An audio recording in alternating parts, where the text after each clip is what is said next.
السلام عليكم ومرحبا بكم في مطبخ التبارية.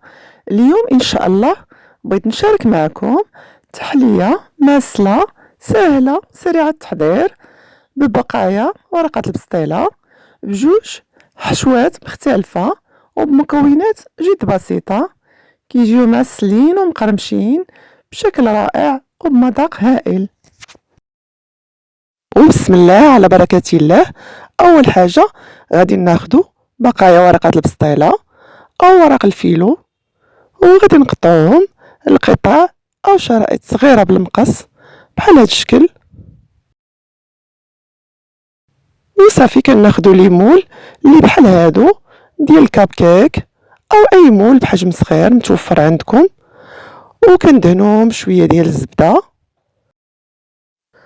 وصافي تنديرو فيهم ونعمروهم بالورقة اللي قطعنا بحال هكا،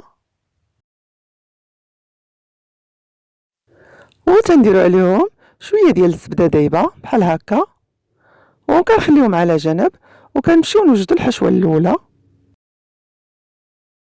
في إناء غادي نديرو 150 غرام ديال الجبن، أي نوع ديال الجبن كريمي، وتنضيفو عليها صفر بيضة وحدة، وتنضيفو عليهم ساشية ديال سكر فاني، وممكن ديرو أي نكهة بغيتو، وممكن نضيفو عليهم شوية ديال المكسرات والفواكه الجافة، وصافي كنخلطوهم مزيان حتى كيندمجو.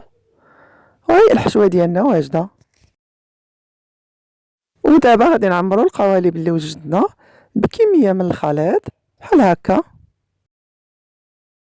وإلا عجبكم الفيديو ديروا لايك وبارطاجيو مع الأحباب والأصدقاء، وما تنساوش تابوناو في القناة.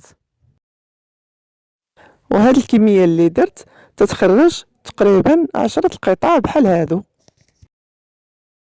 ودابا من بعد ما عمرناهم بالحشوة غادي نغطيوهم بشوية ديال الورقة بشكل عشوائي بحال هكا. وما تنساوش تفعلوا الجرس باش يوصلكم دائما الجديد. وكنحاولوا نقادو ونجمعوا الورقة من الجناب بحال هكا، وصافي تنديروا عليهم من الفوق شوية ديال الزبدة دايبة مرة أخرى. وبالنسبة للحشوة الثانية في كاسرونة غادي نديرو 250 مليلتر ديال الحليب، وغادي نضيفو عليه معلقة كبيرة ديال سكر سنيدة، وغادي نزيدو عليهم معلقة كبيرة عامرة ديال بودرة الكريم باتيسيير، وغادي نضيفو ساشية ديال سكر فاني،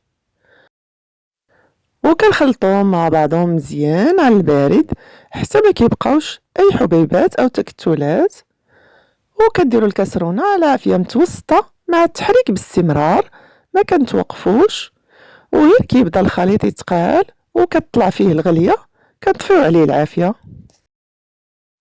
ومباشره كديروا الكريمه ديالنا في القوالب وهي باقا سخونه قبل ما كتعقد. وبهاد الكميه اللي درت تنحصلوا على 12 قطعه تقريبا، وكنكملوا نعمروهم بكميه من الكريمه. وصافي غادي نغطيوهم بشويه ديال الورقه بحال هكا، وكنحاولوا نقادوا الورقه مزيان في القوالب بحال هكا، وتنديروا عليهم من الفوق شويه ديال الزبده دايبه، وكندخلوهم للفران على درجه حراره متوسطه 200 درجه. وملي كنخرجوهم من الفران وهما باقيين سخان مباشره غادي نديرو عليهم شويه ديال العسل من الفوق بحال هكا، وصافي كنزينوهم شويه ديال المكسرات، كيجيو معسلين ومقرمشين وبشكل رائع ومذاق هائل ولا اروع. كنتمنى يعجبوكم وتجربوهم، وبصحه والراحه.